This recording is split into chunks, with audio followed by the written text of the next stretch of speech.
இறைவன் தருமிக்கு கொடுத்த பாடல். பாண்டிய மன்னனுக்கு பெண்களோட கூந்தல்ல இருந்து வர மனம் இயற்கையானதா செயற்கையானதான்னு ஒரு ஐயம் ஏற்படும். அந்த ஐயத்தை தீர்க்கிறவங்களுக்கு பரிசளிப்பதா ஒரு அறிவிப்பு வெளியிடுவாரு.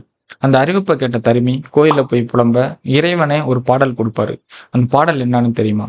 சங்க இலக்கியமான குறுந்தொகையில 2வது பாடலா அமைஞ்சிருக்க இத இறையனாரே எழுதியிருப்பாரு. புங்குதேர் வாழ்க்கை அம்சிறை தும்பி காமம் செப்பாது கண்டது மொழிமோ பழியது கெளிய நட்பின் மயிலியல் செறியற்றறிவை கூந்தலின் நரியவும் உழவோ நீயறியும் பூவே.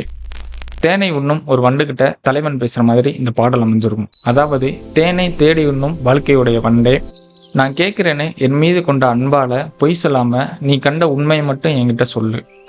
மயில் போன்ற அழகான என் தலைவியின் கூந்தல்ல இருந்து வர மனம் போல நீ இதுவரைக்கும் தேனை தேடி உண்ட மலர்கள்ல எதுலையாவது அந்த மாதிரி மனம் இருக்கான்னு கேட்கிறான். இந்த பாடல்ல பெண்களோட கூந்தலுக்கு இயற்கையாவே மனம் இருக்குன்னு சொல்லியிருப்பாங்க. அது தவறுன்னு இறையனார்கிட்ட நக்கீரர் விவாதம் பண்ணுவாரு. உண்மையாவே பெண்களோட கூந்தலுக்கு இயற்கையா மனம் இருக்கா இல்லையான்னு அறிவியல் பூர்வமா அடுத்த காணொளியில் பார்ப்போம். நன்றி.